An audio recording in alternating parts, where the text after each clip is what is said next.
বিরক্ত, সেই বিরক্ত শব্দটা বলতে বেহেশতের মধ্যে নাই। হুকা সুবহানাল্লাহ। আল্লাহ রাব্বুল আলামিন বলেন, ইন্নাল্লাযীনা আমানু ওয়া আমিলুস সালিহাতি লাহুম জান্নাতুন তাজরি মিন তাহতিহাল আনহার।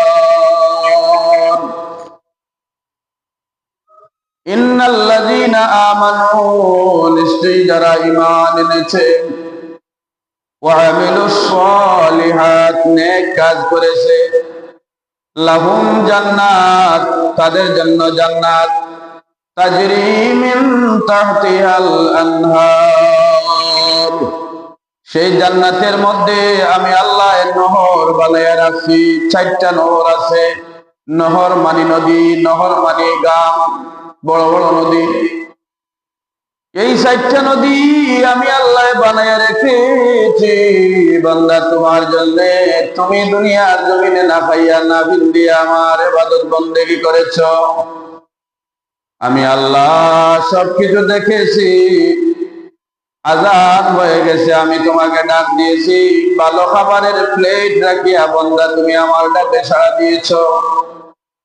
আমি তোমার উপরে মুসিবত দিয়েছি, পরীক্ষা করেছি বান্দা, তুমি আমার দেওয়া মুসিবতে শুকর আলহামদুলিল্লাহ বলেছো। আমি তোমাকে নিয়ামত দিয়েছি, নিয়ামত পাইয়া তুমি শুকর আলহামদুলিল্লাহ বলেছো।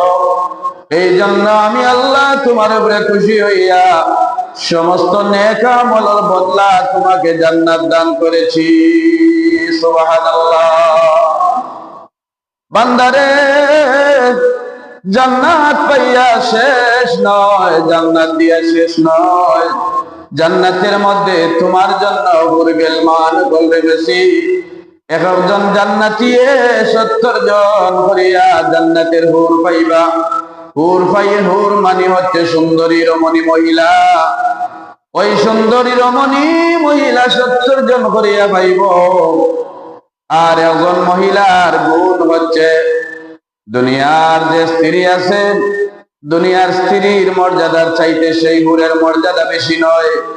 দুনিয়ার হুর, দুনিয়ার স্ত্রী তার যদি নেককার হয়, তাহলে জান্নাতের 70 জন সেই পুরুষের খাদিম হুরগেল মানবল দুনিয়ার সেই স্ত্রী, নারী নামক স্ত্রীর বডিগার্ড হয়ে থাকবে, খাদ্দামা হয়ে থাকবে।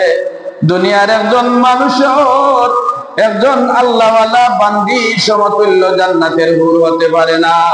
একজন আল্লাহওয়ালা বান্দার সমতুল্য জান্নাত হতে পারে না। আল্লাহ বড় মায়া করিয়া শান্তির জায়গা দিয়েছে বিদায়, আল্লাহর বড় মায়া লাগছে, তাই জান্নাতের মধ্যে বান্দার জায়গা দিয়েছে। হুরগুল মানে না, আকাশ পাতাল বেশ কম। একজন পুরুষে নেক আমল করলে 70 জন নারী পাইবে, হুর গেলমান পাইবে। এই গিলমান, একটা জান্নাতি হুরের অতটুকু পাওয়ার, অতটুকু সুন্দরতা, জ্যোতির্ময়, যদি সামান্য দাঁত বার করিয়া আল্লাহর জান্নাত থেকে যদি একটা জান্নাতি রমণী হুরে যদি দাঁত সামান্য বার করিয়া হাসি দেয়, তাহলে তামাম দুনিয়া আলোকিত হয়ে যাবে। সুবহানাল্লাহ। এই হচ্ছে জান্নাতি মানুষের জন্য উপঢৌকন পুরস্কার। আরেকটা হলো, ওই মহিলা যদি, মহিলা একটা জান্নাতি ওড়নার মাথাল যদি দুনিয়ার জমিনও সামান্য বার করে, দুনিয়ামুখী যদি করে, ওড়নার বাতাসে মুখরিত হইয়া তামাম পৃথিবী সুগন্ধিয়ে সুগ্রানে মাতোয়ারা হয়ে যাবে। সুবহানাল্লাহ। জান্নাতি রমণীর চুল এত লম্বা, যদি জান্নাতের রমণীর একটা চুল যদি সামান্য পরিমাণ চুল যদি বার করে, আর সেই চুলের এক সাইড ধরিয়া যদি গোড়ানি মারে, তামাম পৃথিবীর চতুর্দিকে প্রদক্ষিণ করবে, কিন্তু তারপরেও চুলের সীমানা শেষ হবে না। সুবহানাল্লাহ।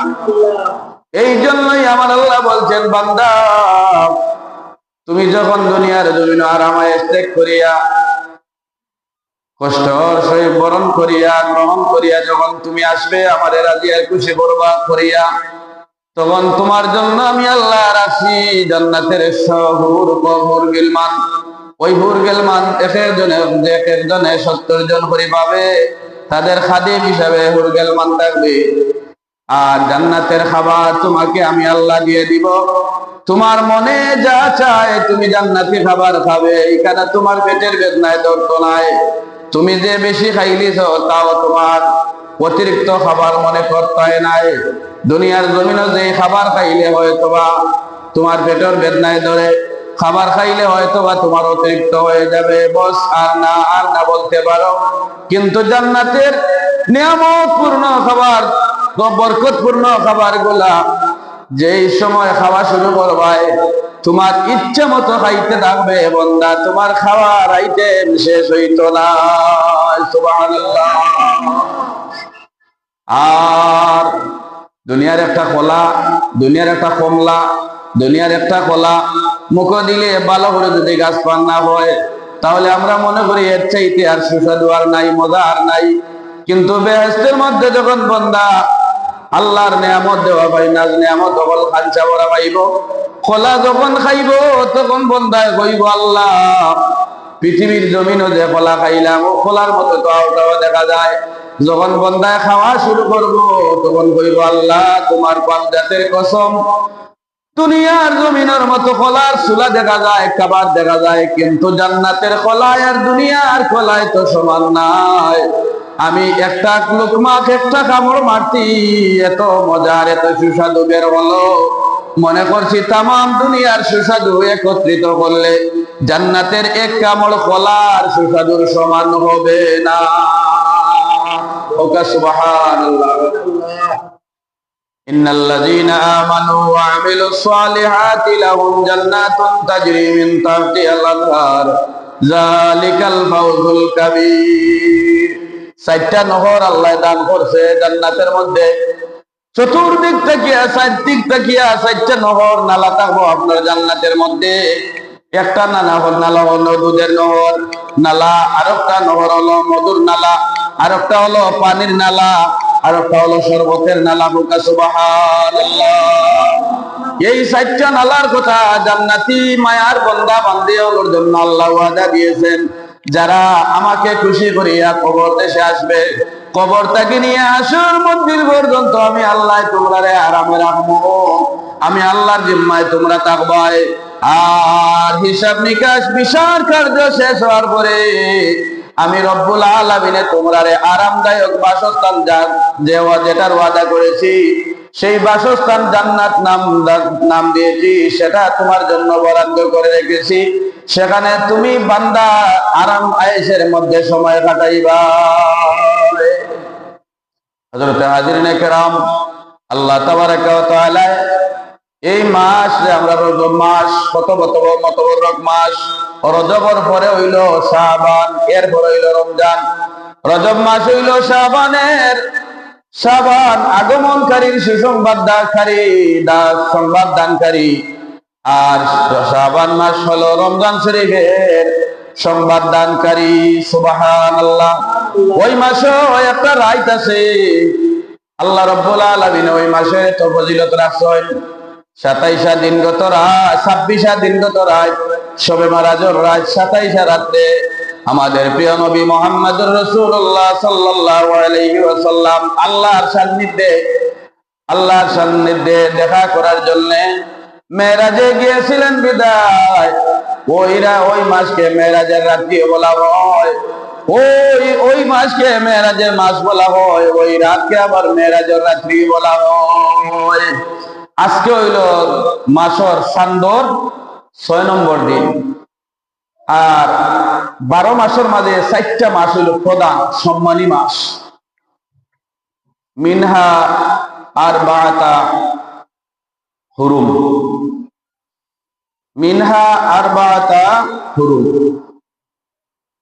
আল্লাহ ফরমাইরা 12টা চাঁদর 12 মাসের মাঝে আমি আল্লাহ 4টা মাস দিছি, জিলকদ, জিলহজ, মুহররম আর রজব। এই 4 মাস হলো সম্মানী। সুবহানাল্লাহ। 4টা মাস সম্মানী। এই ৬০ মাস দ্বারা সারাটা চান্দে ১২ মাসে সম্মান পায়। সুবহানাল্লাহ।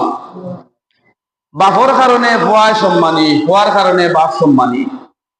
বাপ যদি সম্মানী হয় আর ভুয়া যদি অসম্মানী হয়, তাহলে এটা কোনো মর্তবা নাই।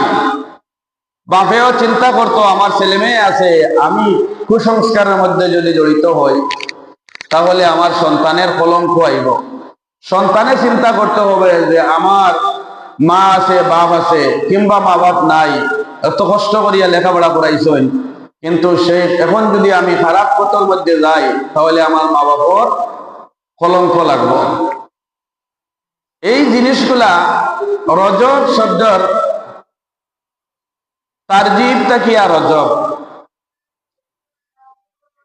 রজব শব্দের অর্থ হইল মর্যাদাবান, সম্মানী, সম্মান এবং মর্যাদা, মর্যাদার মাস।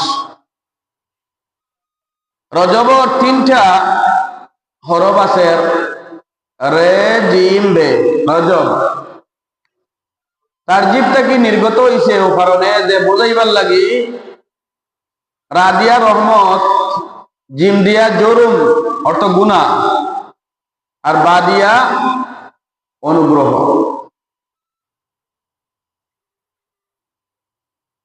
রজবর রা দিয়া রহমত, জিম জুরুম গুনাহ, আর বা দিয়া হইল অনুগ্রহ।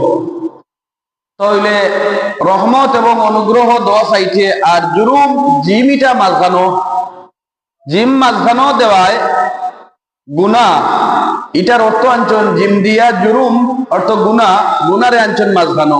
হোকা সুবহানাল্লাহ। এর অর্থ হইল বান্দায় যখন গুনাহ করব তখন আমার রহমতে আর অনুগ্রহে 2টায় চাপ মারিয়া গুনারে মিটাইয়া দিলাইব। সুবহানাল্লাহ।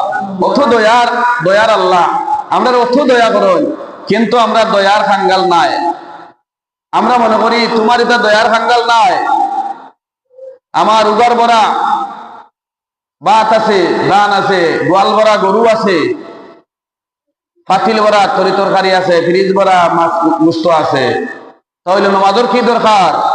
নমাজের কোনো দরকার নাই। ওই সময় বন্দা আল্লাহরে বলি যায়।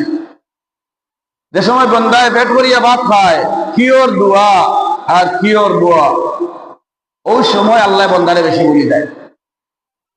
আল্লাহ কইরা বন্দা যখন শান্তি হয়ে যায় তখন আমারে বলি যায়, এটা তার নেচার, এটা তার খাইসলত। ওই সমস্ত মানুষের মধ্য থেকে এক বড় মানুষ আছে